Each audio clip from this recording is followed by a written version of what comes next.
कुत्ता जैसे तुम लोग आवाज करता है ना, सुधार लो अपने आप को। गंवार से भी बदतर हो। डिसिप्लिन नाम का तो कोई चीज नहीं है, मैनर नाम का तो कोई चीज नहीं है तुम्हारे अंदर।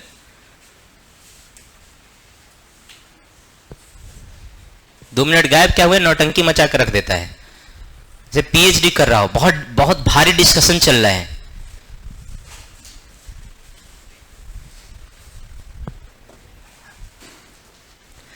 इस पूरे इलेक्ट्रिक करंट में हमें 3-4 पार्ट में पढ़ना है, जिसमें पहला पार्ट होता है बेसिक। कहने को बेसिक है, चलता डेरिवेशन ओम्स लॉ तक है। इसमें पढ़िएगा रेसिस्टर क्या होता है, कार्बन रेसिस्टर क्या होता है, फिर इसका क्या मैकेनिज्म है, ये सारा कहानी आप पढ़ेंगे किसमें, बेसिक पार्ट में। दूसरा पार्ट हमारा शुरू होता है कॉम्बिनेशन।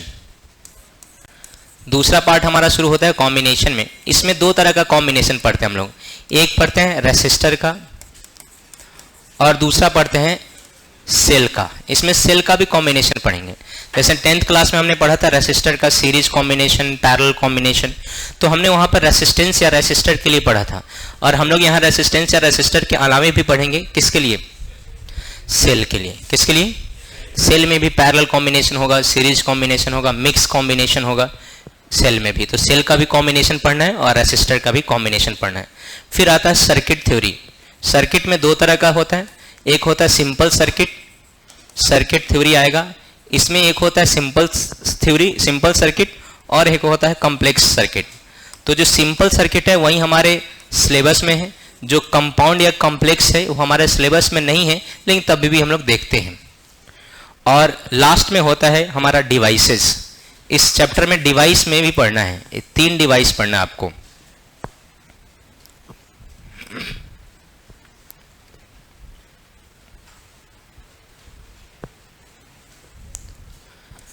तीन डिवाइस पढ़ना है।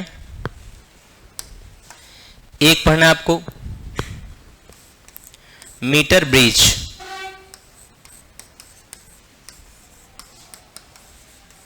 उसके बाद पढ़ना है व्हीट स्टोन ब्रिज, उसके बाद पढ़ना है पोटेंशियोमीटर।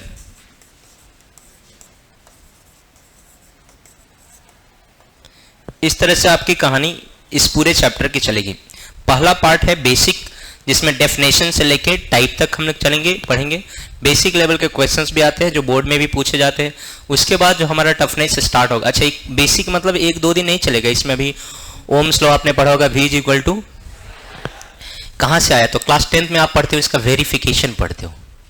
क्लास 10th में क्या पढ़ते हो, इसका प्रूफ नहीं पढ़ते हो। Ohm's law V equal to I R कहाँ से आया ये नहीं पढ़ते हो, आप इसका वेरिफिकेशन पढ़ते हो, प्रूफ नहीं पढ़ते हो। तो यहाँ प्रूफ भी पढ़ना, मैथमेटिकली हम लोग डिराइव करेंगे कि V equal to I R आया कहाँ से।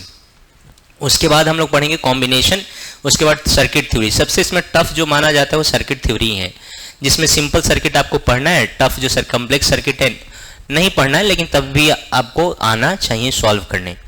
और उसके बाद डिवाइसेस। डिवाइसेस थोड़ा सा समझने में डिफिकल्ट होता है, बाद बाकी आसान होता है। डिवाइस बहुत आसान होता है, इसका प्रूफ से लेकर हर एक चीज़। बस थोड़ा सा अगर कम्प्लेक्स या घुमा हुआ क्वेश्चन आ जाता है तो थोड़ा सोचना पड़ता है डिवाइस में, बाद बाकी डिवाइस आसान है। बिहार बोर्ड के लिए डिवाइस में फेमस है व्हीट स्टोन ब्रिज पूछता है, जब भी पूछता है 5 मार्क्स में पूछता है। और इस चैप्टर में यह एक ऐसा चैप्टर है जो हर एक चैप्टर में इन्वॉल्व हो जाता है, क्योंकि पोटेंशियल इसी में आता है, आपको पोटेंशियल डिफरेंस लिखना इसी में आता है। इसी का कंपोनेंट अब आगे जो चैप्टर पढ़िएगा, मैग्नेटिज्म को छोड़ दिया जाए तो आप पढ़िएगा EMI इलेक्ट्रोमैग्नेटिक इंडक्शन, या फिर पढ़िएगा आप AC अल्टरनेटिंग करंट, सब में इसका यूज होता है। इसके कंपोनेंट का यूज होता है, रेसिस्टेंस का यूज होगा, बहुत सारे टॉपिक्स इंक्लूड होते हैं वहाँ पे इन्हीं के। तो इसको थोड़ा सा अच्छे से पढ़ना है। बेसिक चलेगा, वो सब आप जानते हैं, 10th लेवल में भी जानते होंगे, ऐसा नहीं जानते होंगे। और इस तरह से हम इस पैटर्न पे फॉलो करेंगे किसको, इलेक्ट्रिक करंट को। तो सबसे पहले बेसिक में हमारा पहला टॉपिक आता है कि आखिर इसको हम इलेक्ट्रिक करंट कहेंगे किसको, कौन सा करंट। तो चलो हेडिंग डालो, लिखो ऐसे, फिर इलेक्ट्रिक करंट का डेफिनेशन लिखेंगे।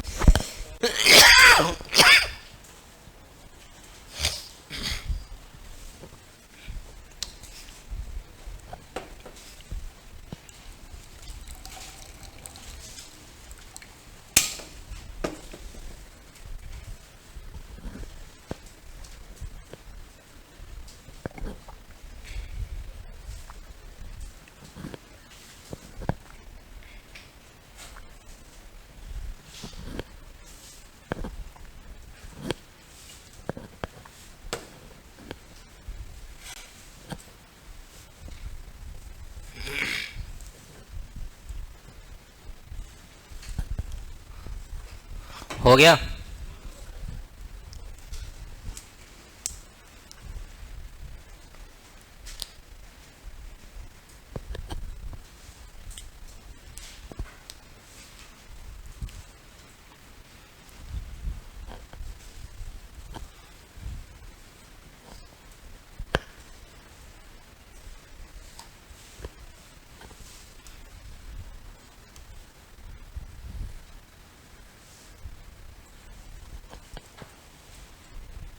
अरे अब तो लिख लिया होगा।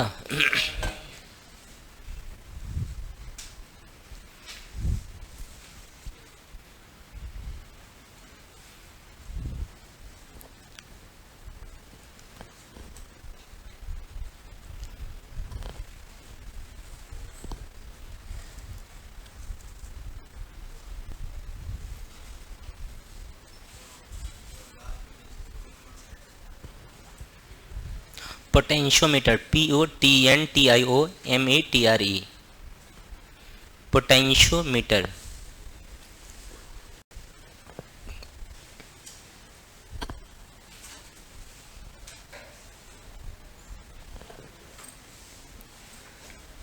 हो गया? चलो ठीक है, सबसे पहले हम लोग डिफाइन करेंगे इलेक्ट्रिक करंट को। इलेक्ट्रिक करंट होता क्या है? 10 तक आपने पढ़ा होगा। बताओ क्या होता है electric current? The flow of charge is called. देखिए फ्लो को ऐसे नहीं आप देख पाएंगे। आप हम लोग कह देते हैं the flow of charge is called electric current, हल्के हल्के में निपटा देते हैं, आंसर भी आ जाता है, सही भी है गलत भी नहीं है। लेकिन फ्लो ऑफ चार्ज को ऐसे ऑब्जर्व नहीं किया गया। सबसे पहले तो कहीं भी अगर चार्ज का फ्लो हो रहा है या वाटर का फ्लो हो रहा है, दुनिया में कोई भी फ्लो को हम करंट बोलेंगे। अगर वाटर का फ्लो होगा उसको बोलेंगे वाटर करंट, चार्ज का फ्लो होगा इलेक्ट्रिक करंट, किसी भी चीज का फ्लो होगा उसको हम लोग क्या नाम देते हैं? करंट। ठीक, तो हम इलेक्ट्रिक करंट पढ़ रहे हैं, करंट नहीं पढ़ रहे हैं। अब नो डाउट हम लोग बोलचाल के भाषा में करंट करंट करंट का मतलब क्या समझते हैं? Electric current. लेकिन इलेक्ट्रिक करंट का सेंस क्या है? चार्ज का फ्लो। तो हम हवा हवा में कह देते हैं, कोई भी चीज फ्लो कर रहा है कि नहीं कर रहा है, बातें करते हुए बिल्कुल नहीं पकड़ाइएगा। आके हम पीछे का फॉर्मूला पूछ के कूट सकते हैं आपको, चाहे बॉयज हो चाहे गर्ल्स हो। नहीं है स्क्रीन पे है, तो बात करते हुए अगर आप पकड़ा गई तो समझ रखिएगा, बिना मतलब का पूरा दिन खराब चला जाएगा। मेरे रिगार्डिंग 3 दिन तक नेगेटिव सोचोगे। तो आप कभी नदी वदी देखे हो? नदी फ्लो कर रहा है या नहीं फ्लो कर रहा है कैसे पता चलता है? पानी से दिखाई देता है, पानी से। तो देखिए पोल के पास, पिलर के पास, पुल पुलिया होता है ना भाई, ब्रिज, उसके पास देखना कि पानी इधर उधर कट के जाता है तो हम कहते हैं अच्छा फ्लो कर रहा है, और नहीं कट के इधर उधर नहीं जा रहा होगा, कोई टर्बुलेंस नहीं होगा तो हम कहेंगे पानी फ्लो नहीं कर रहा है। या फिर गांव में जाइएगा तो देहात वात में क्या होता है कि पानी अगर नदी गुजर रहा है बगल से तो मोटा बांस या पिलर या कुछ भी हिला देता है, तो इससे पता चलता है कि नदी का फ्लो क्या है, करंट क्या है। तो हमें भी अगर चार्ज का फ्लो देखना है तो विदाउट क्रॉस सेक्शन एरिया हमको पता ही नहीं चलेगा कि चार्ज का फ्लो हो रहा है या नहीं। तो चार्ज का फ्लो हो रहा है कि नहीं हो रहा है पता करने के लिए हमें क्या चाहिए? Cross section area. Cross section area का कोई इंपॉर्टेंस नहीं है, बस एज अ रेफरेंस लेते हैं। क्या लेते हैं? ऐसा नहीं कि फॉर्मूला में क्रॉस सेक्शन एरिया आएगा।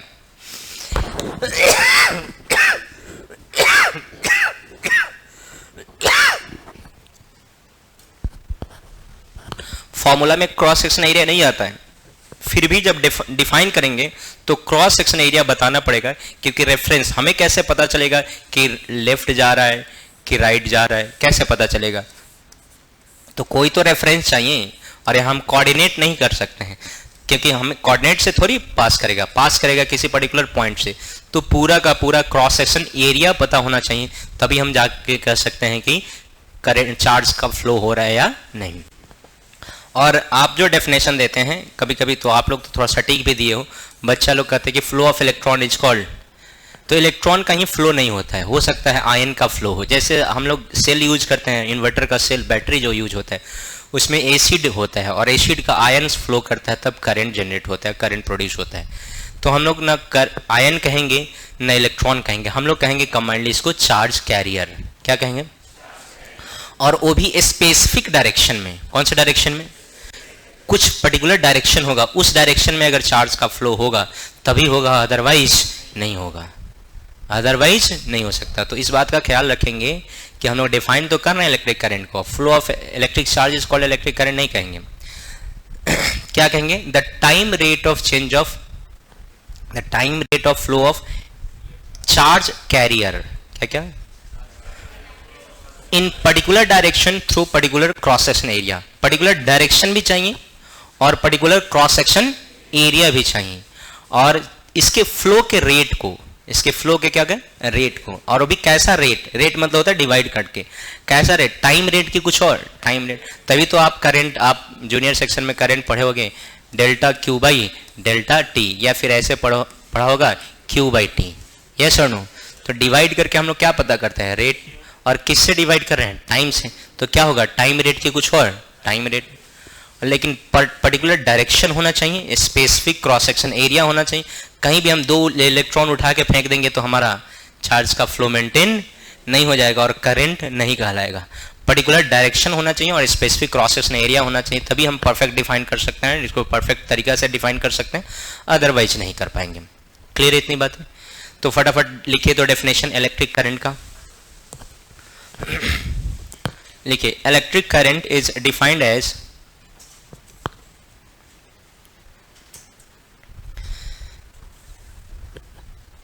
the time rate of flow of charge carrier, the time rate of flow of charge carrier, the time rate of flow of charge carrier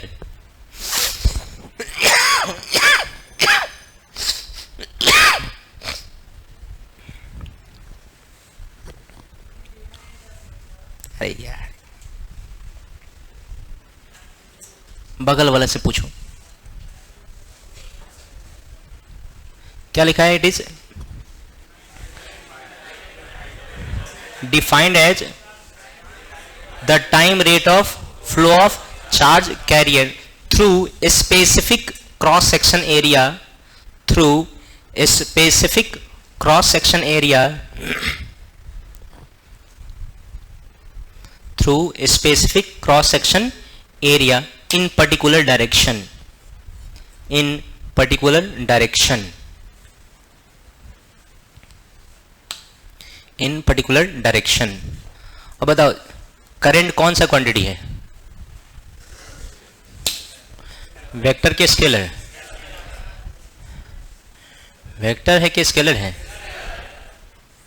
scalar है। करंट में डायरेक्शन नहीं होता है तो फिर scalar कैसे है? लिखिए electric current is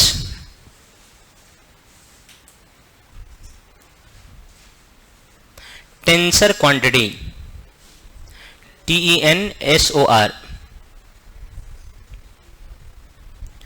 because it does not follow the triangle's law, because it does not follow the triangle's law, it does not follow the triangle's law। Electric current is a tensor, TENSOR, tensor quantity, हो गया? because it does not follow the triangle's law। इसमें magnitude भी होता है, 2 ampere, 4 ampere, 10 ampere, और direction भी होता है। अभी हमारे घरों में जो करंट आ रहा है, कोचिंग में जो करंट आ रहा है, पोल से आ रहा है, और जैसे ऑफ हो जाएगा तो फिर इन्वर्टर के बैटरी से जाएगा, तो डायरेक्शन है कि नहीं? होता है। हमेशा करंट का फ्लो होता है पॉजिटिव टर्मिनल से नेगेटिव टर्मिनल, तो डायरेक्शन है कि नहीं? है, होता है। लेकिन क्या नहीं है? ट्रायंगल्स लॉ को फॉलो नहीं करता है, तो इसको हम लोग क्या बोलते हैं? लिखिएगा बट एट आवर स्टैंडर्ड, बट हाँ इसी में लिखना है, but at our standard, at our standard, हाँ भाई साहब आपके स्टैंडर्ड में है ना, it is a scalar quantity. हमारे स्टैंडर्ड के लिए कौन सा क्वांटिटी है? स्केलर। लेकिन वास्तव में कौन सा क्वांटिटी है? टेंसर। तो अगर ऑप्शन में रहे टेंसर तो सबसे पहले हम लोग टिक करेंगे टेंसर पर, लेकिन आपके लेवल में नहीं पूछेगा टेंसर, बिहार बोर्ड वालों के लिए ये क्या पूछेगा, स्केलर। तो हम लोग क्या मानेंगे, इलेक्ट्रिक करंट कौन सा क्वांटिटी है, स्केलर क्वांटिटी की वेक्टर क्वांटिटी। आगे हम प्रूफ भी करेंगे मैथमेटिकली कि देखो स्केलर क्वांटिटी है क्यों है। ठीक, चलो नेक्स्ट स्टार देके लिखते जाओ। Its SI unit is ampere, its SI unit is ampere.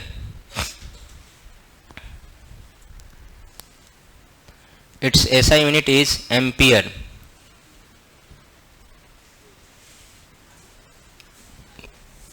Next लिखो,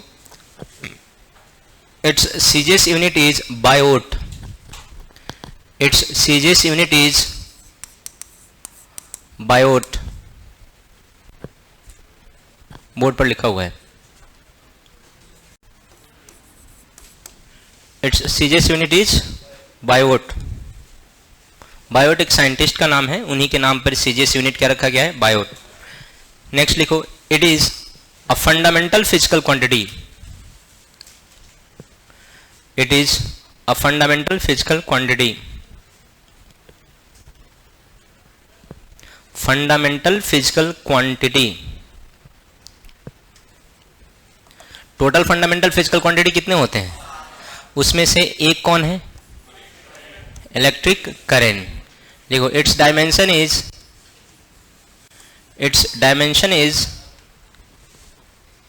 ए और आई, इट्स डायमेंशन इज ए और आई।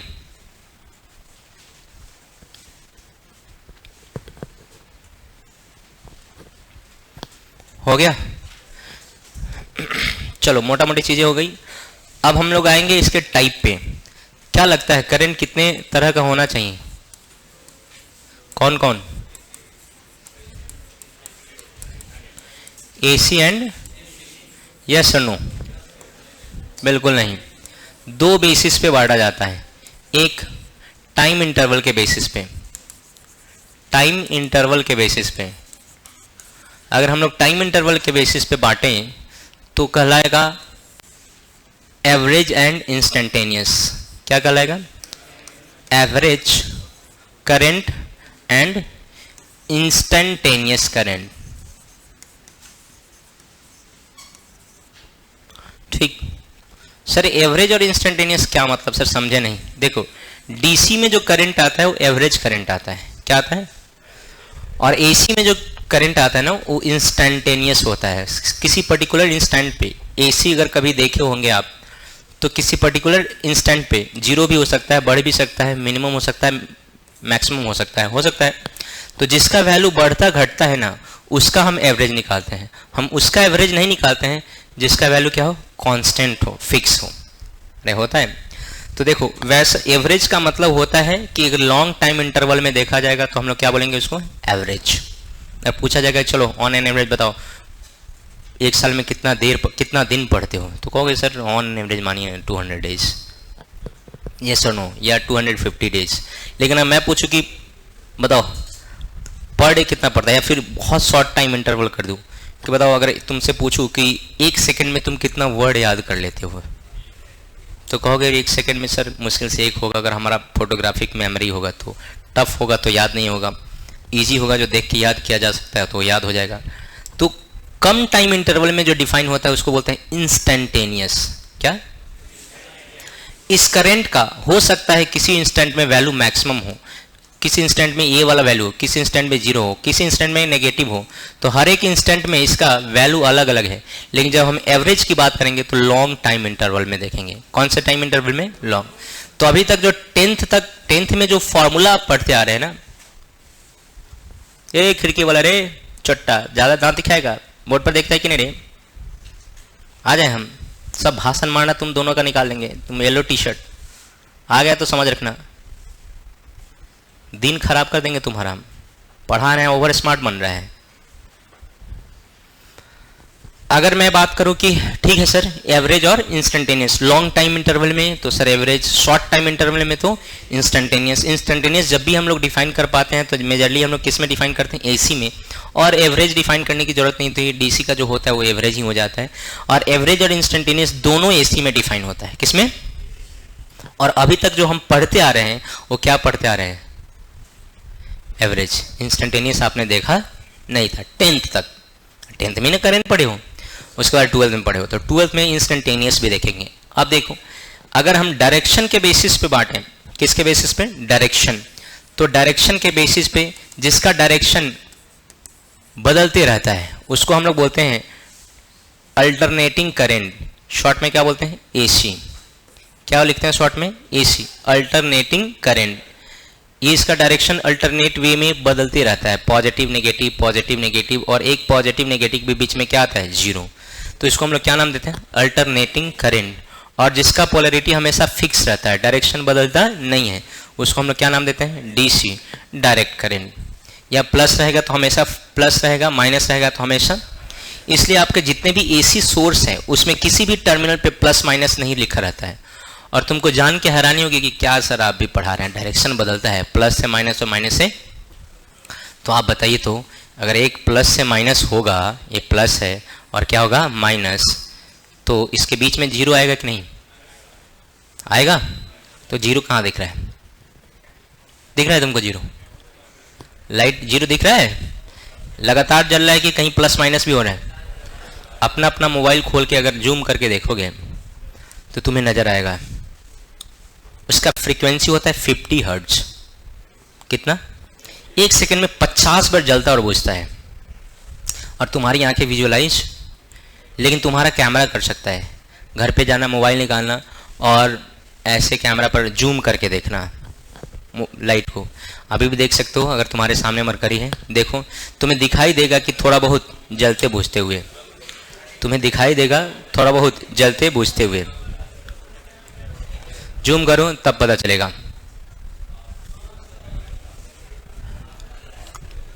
नहीं हो रहा है?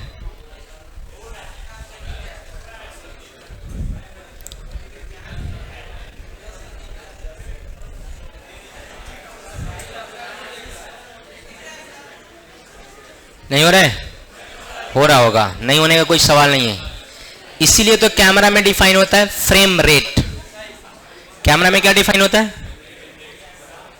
कैमरा में नहीं रहता फ्रेम रेट। नहीं हो रहा है?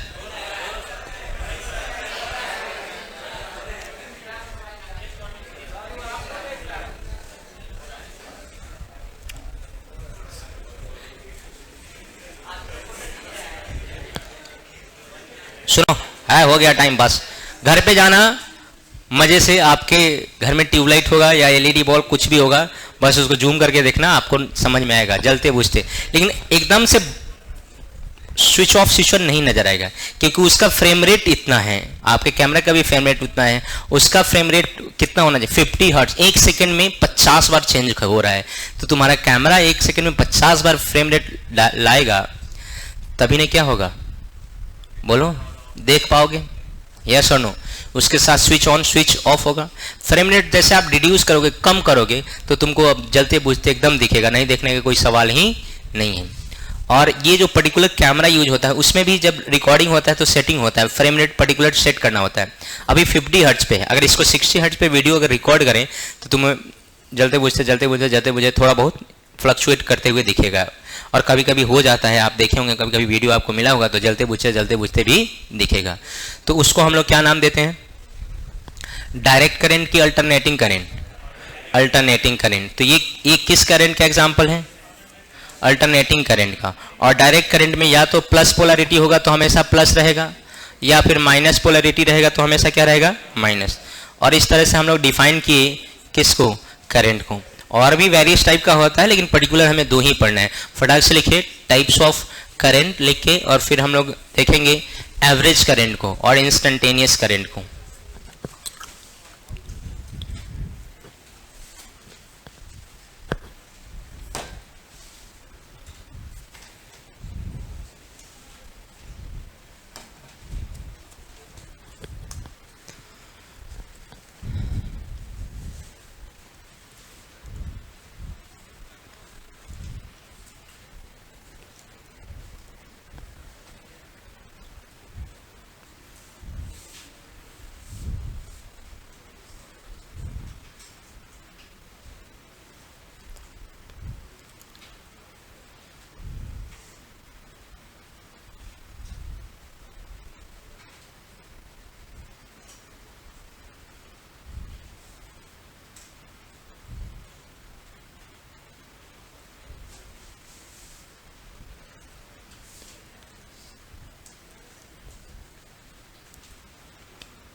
लिख लिया?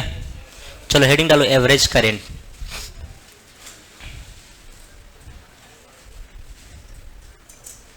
हेडिंग डालो एवरेज करेंट।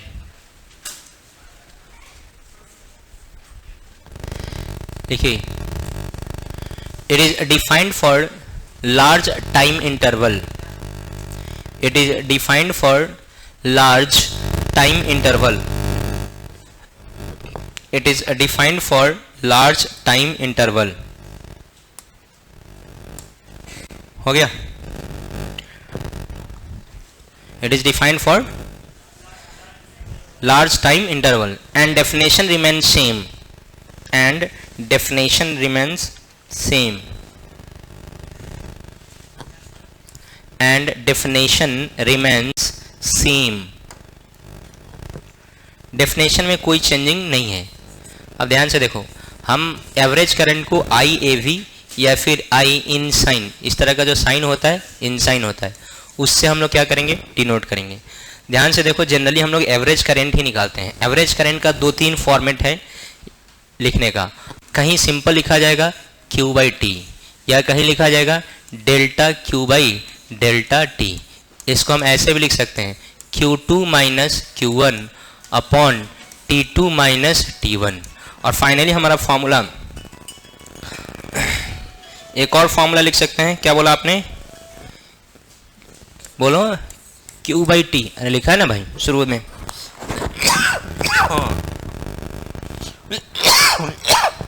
पहुँचने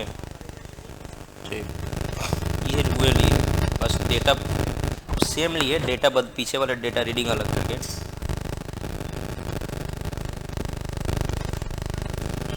हाँ सेम टाइप के, लेकिन डेटा अलग है। पीछे वाइट कलर में 2 डेटा दो अलग अलग है। पहुँच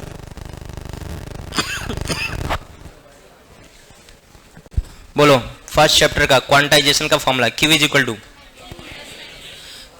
टू, अरे प्लस माइनस को मारो गोली, क्या Q is equal to N E. तो आपका 3 फॉर्मेट जनरली याद रखिएगा, ज़्यादा फॉर्मेट याद रखने की जरूरत नहीं है। एवरेज करंट को 2 तरीका से लिख सकते हैं, बोलो क्या? आई ए वी या फिर आई इन। फॉर्मूला क्या हो जाएगा? Q बाई टी या delta Q by delta T, या Q2 minus Q1 upon T2 minus T1, या यही Q बाई टी को हम लोग क्या लिख सकते हैं? क्वांटाइजेशन से जानते हैं चैप्टर 1 में क्या होता है quantization. Q is equal to, अरे बोलो Q इज इक्वल टू, हाँ प्लस माइनस इसलिए हटा दिया, मैग्नीट्यूड ले रहे हैं। क्या ले रहे हैं? मैग्नीट्यूड। तो ये एवरेज करंट का फॉर्मूला है कि इंस्टेंटेनियस। एवरेज करंट में एक और जगह एवरेज करंट आता है, सर्कुलर फॉर्म में। किस फॉर्म में? लिख रहे हो क्या? लिखो फटाक से फिर।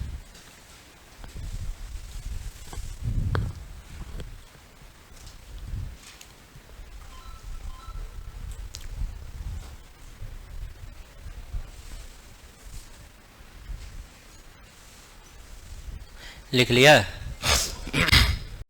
फॉर्मूला याद होना चाहिए हर हालत में। क्या है फॉर्मूला? Q बाई टी या Q2 minus Q1 upon T2 minus, या फिर एनी बाई टी। अरे हो गया?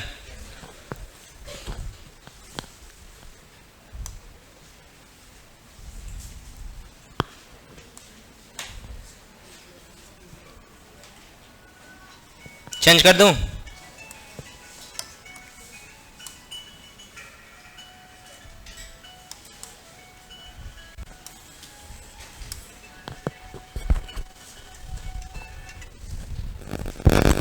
हेलो, सेम टाइप के लिए पीछे जो नंबर लिखा लो ना 200 कुछ करके है ना, वो डिफरेंट है।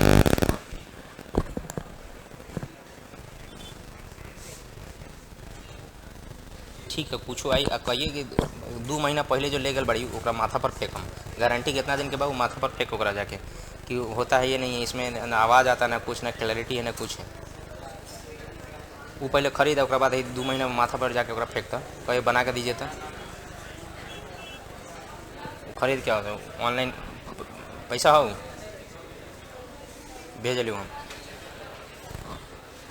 भेज लो पैसा, पढ़ाओ बढ़िया, ठीक ना।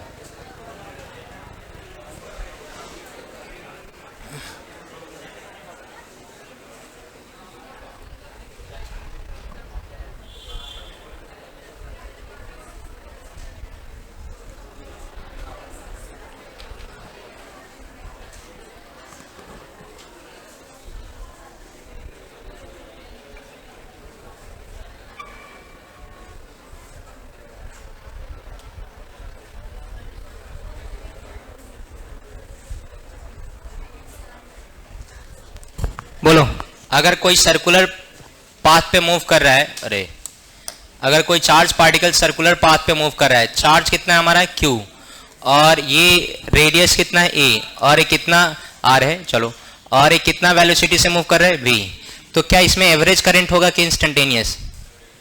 एवरेज करंट होगा। अरे घूमने में लॉन्ग टाइम इंटरवल लगेगा कि शॉर्ट टाइम इंटरवल लगेगा? तो लॉन्ग टाइम इंटरवल लगेगा तो क्या होगा? एवरेज। एवरेज करंट का फॉर्मूला क्या है, बोला जैसे?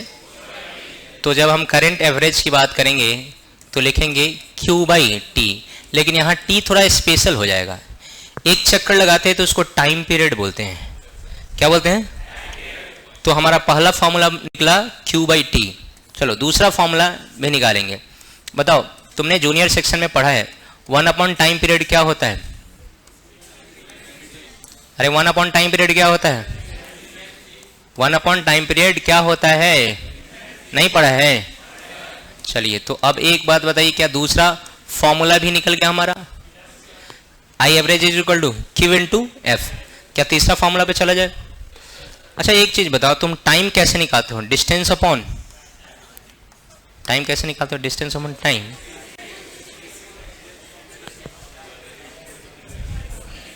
टाइम कैसे निकालते हो? डिस्टेंस। तो एक चक्कर लगाने में कितना डिस्टेंस कवर होगा? 2πr upon speed. कितना स्पीड से जा रहा है? तो हमारा फॉर्मूला क्या निकल गया, बोल जैसे QV अपॉन 2πr। भाई ढेर सारा फॉर्मूला आएगा इस चैप्टर में, आपको याद रखना है। एवरेज करेंट कहीं आपको 3 उधर है 3 इधर, अभी 3 हुआ नहीं, अभी एक और आएगा। बोलो V is equal to circular motion Q/V। V is equal to circular motion V is equal to, तो पुट करो, एक और फॉर्मूला आ जाएगा I average is equal to, क्या है हमारा फॉर्मूला? QV upon 2πr। अब हमें क्या पुट करना है? V के जगह पर, बोल जाए इसे, V के जगह पर क्या पुट करना है? R omega upon 2πr। R सार कैंसिल, क्या बचा? I average is equal to Q omega by 2π। तो कितना फॉर्मूला आ गया हमारा? ओमेगा के टर्म में, उसके बाद V के टर्म में, उसके बाद फ्रीक्वेंसी के टर्म में, और उसके बाद टाइम पीरियड के टर्म में आया। तो आपने स्टार डाल के लिखना है, स्टार दीजिए और लिखिए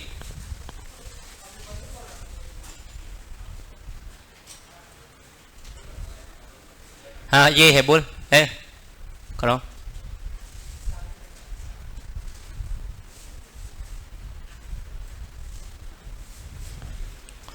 स्टार देके लिखे तो when charge particle moves in circular orbit, when charge particle moves in circular orbit,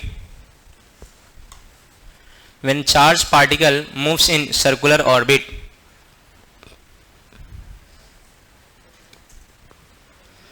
orbit हो गया।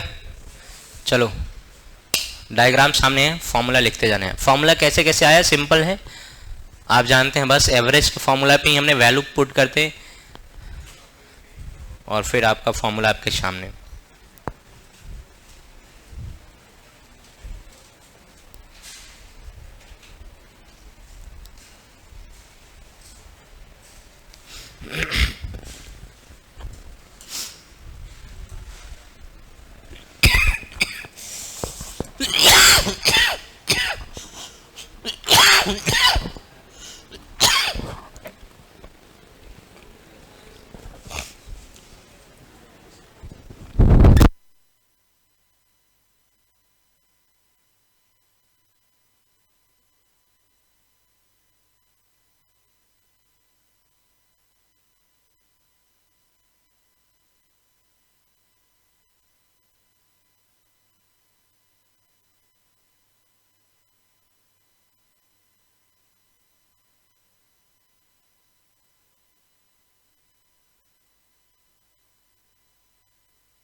हो गया, स्लाइड चेंज हो चुका है, लिखिए।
नेक्स्ट लिखो इंस्टेंटेनियस करंट। कौन सा करंट? Instantaneous current. पूरा फॉर्मूला याद करके आइएगा, कल क्वेश्चन लगाएंगे। अगर थोड़ा भी इधर उधर हुआ, फॉर्मूला याद नहीं हुआ, तो आपका हम खैरियत वहीं हम ठीक कर देंगे बहुत अच्छे से।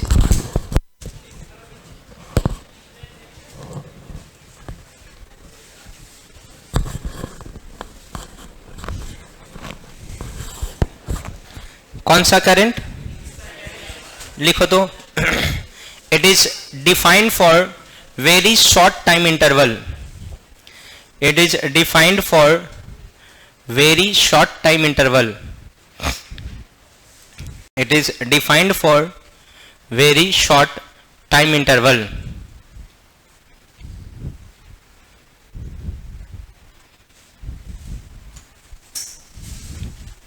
And definition remains same,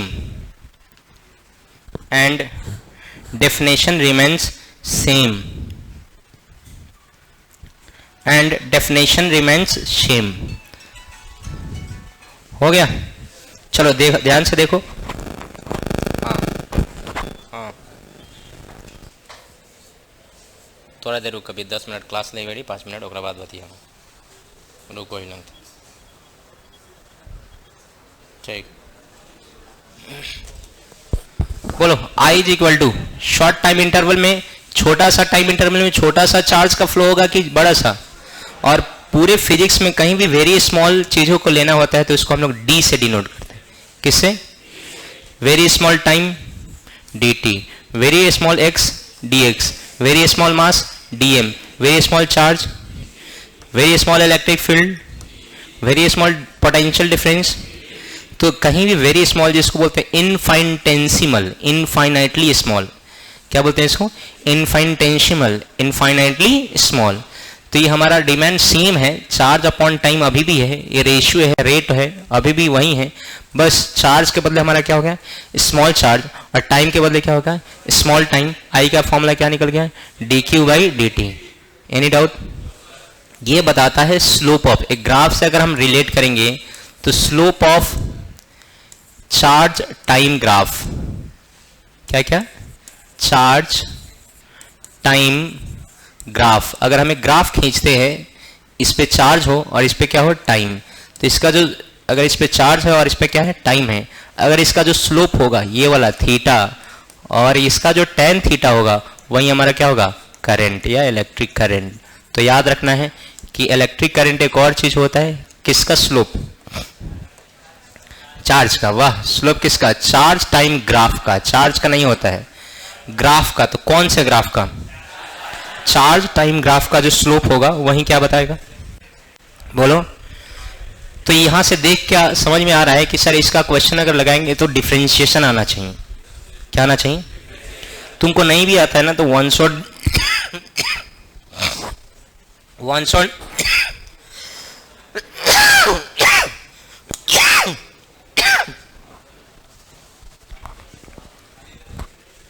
one shot देखेगा। यूट्यूब पे किसी का भी वन शॉट देखेगा, आधे से 1 घंटा के का होगा। बेसिक मैथ्स, कौन सा मैथ्स? बेसिक मैथ्स का डिफरेंशिएशन देखना है सिर्फ। बेसिक मैथ्स बहुत सारा चीज़ आता है, सिर्फ डिफरेंशिएशन देखना है, ज़्यादा कुछ नहीं। और देखना है, डिफरेंशिएशन नहीं आएगा हवा भी नहीं लगेगा, और उतना तो करना होगा तुमको न्यूमेरिकल बनाने के लिए। तो डिफरेंशिएशन खुद से करके आओगे। अच्छा, यहाँ क्रॉस मल्टीप्लाई करो तो बोलो, क्रॉस मल्टीप्लाई करेंगे तो क्या लिखेंगे? I D T is equal to D Q. अच्छे से अरेंज करके लिख लेते हैं ऐसे, D Q is equal to I D T. दोनों साइड इंटीग्रेशन लिखेंगे, तो इधर इंटीग्रेशन किसका? डी क्यू का, और इधर इंटीग्रेशन किसका? तो ये हो गया क्यू नेट। तो नेट चार्ज निकालना पड़ेगा, तो हम लोग किसका इंटीग्रेशन करेंगे? आई डी टी का। और एक याद रखना, इंटीग्रेशन देता है एरिया। इंटीग्रेशन क्या देता है? तो area under current time graph. कौन सा graph? Area under current time. 2 minute आ रहे हैं, तुम्हारा टोपी हम तुम्हारा निकाल के ना मारे हैं तुमको, हम आ रहे हैं, 2 मिनट रुक जाओ, तुम्हारा सब भाषण देना हम निकाल रहे हैं। Area under current time graph. कौन सा ग्राफ है इधर? करेंट और टाइम। करेंट टाइम ग्राफ के नीचे का एरिया क्या देता है? गिव्स, बोलो, चार्ज। सुन लो, दुनिया में कभी भी इंटीग्रेशन, दुनिया में कभी भी क्या इंटीग्रेशन कैसे निकालते हैं? इधर देख लो, ये एक्स एक्सिस है, क्या है? Y axis. अगर छोटा सा एरिया लिखना होता है तो हम लोग यहाँ लेंथ के क्रॉस एक छोटा सा डिस्टेंस dx मानते हैं, और ये क्या मानते हैं? y। और जब हम इसको लेंथ इंटू ब्रेथ करते हैं, रेक्टेंगल का एरिया कैसे निकालेंगे? Length into breadth. तो छोटा सा एरिया dA कैसे निकलता है? y into D x. इसी को इंटीग्रेट करते हैं तो ये टोटल एरिया निकल जाता है, और कहते हैं एरिया हमारा हुआ किसके किसके ग्राफ के नीचे? y और x। अरे बोला ना, y और x के नीचे का जो एरिया बनता है वही हमारा इंटीग्रेशन देता है कि कुछ और? अब उससे रिलेट करेंगे तो ध्यान से देखो, हमारा क्या फॉर्मूला है? q इज इक्वल टू, बोलो, integration of I D T. तो बोलो y एक्सिस पे क्या होना चाहिए?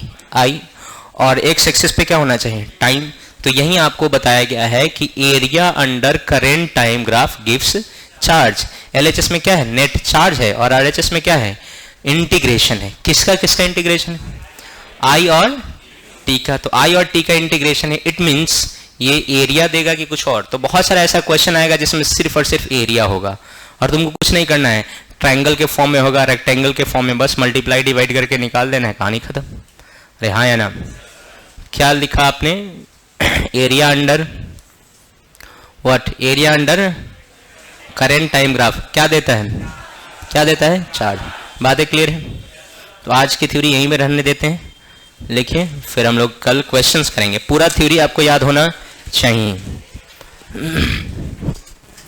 पिछले चैप्टर का फॉर्मूला शीट बनाओ, पिछले चैप्टर का फॉर्मूला शीट बना होना चाहिए।